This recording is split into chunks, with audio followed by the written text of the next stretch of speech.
Morning. When I grew up, there were a couple of family amusement parks nearby, and at one of the parks there was a roller coaster that would take you upside down, right? I mean, that's the whole point of some of these.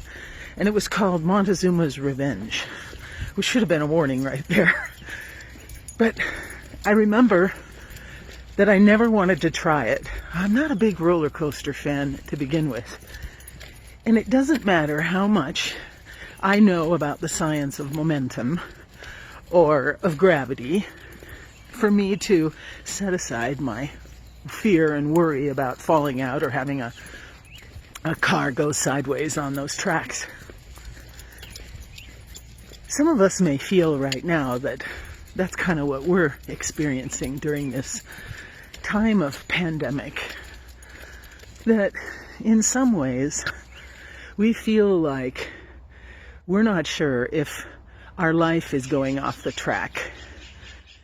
No amount of objective knowledge that we have of what our world is like is helping to offset the anxiety and panic in some cases for some people about what our world is like today and what it will be like tomorrow as a result of this virus, this COVID, this shutdown, and all of the side effects of it. This sense of not being sure where we are, where we stand, has been heightened in some regards by announcements by our governors. Last week, our governor mandated masks for all tourists and locals who live in this state at all times when you're outdoors. And then earlier this week was the notice that our state has now rocketed to the number one slot, that the rate of spread and growth of virus is so high that we are bounds above the second state. We are in the number one position. And so, again, this might stoke that fire, that worry, that fear that we have. What do you feel about hearing that news? What do you feel in your gut? What do you feel in your heart? Is there a sense of overwhelming anxiety that is hard to channel into anything else?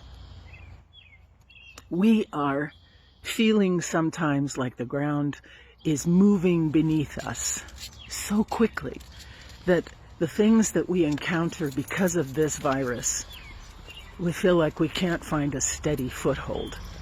And yet, we are believers. We are people of faith, right?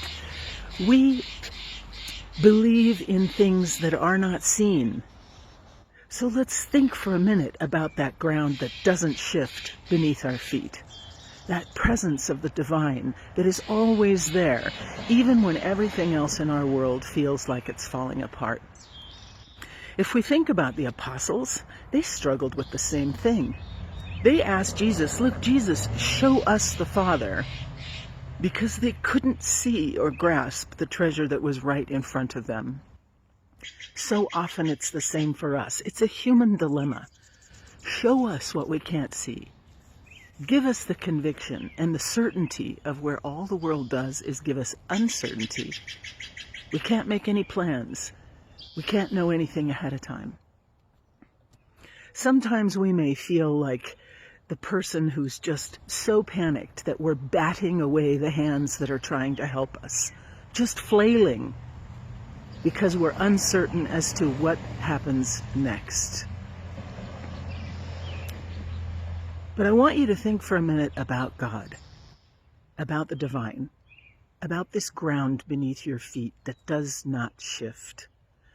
God is the one that embraces you. God isn't the one trying to put your hands behind your back to calm you down. God stands before you, behind you, beside you, and then wraps you in the divine embrace. There is nothing that is greater than the love of God for you. all other things are created. God is not created. God is greater than all the things that panic us, that cause unbelievable fear within us, that have us quaking, that even try to contradict our faith, because we are people of faith, and we try, how do I make sense of this? See yourself, feel yourself in that embrace of the divine.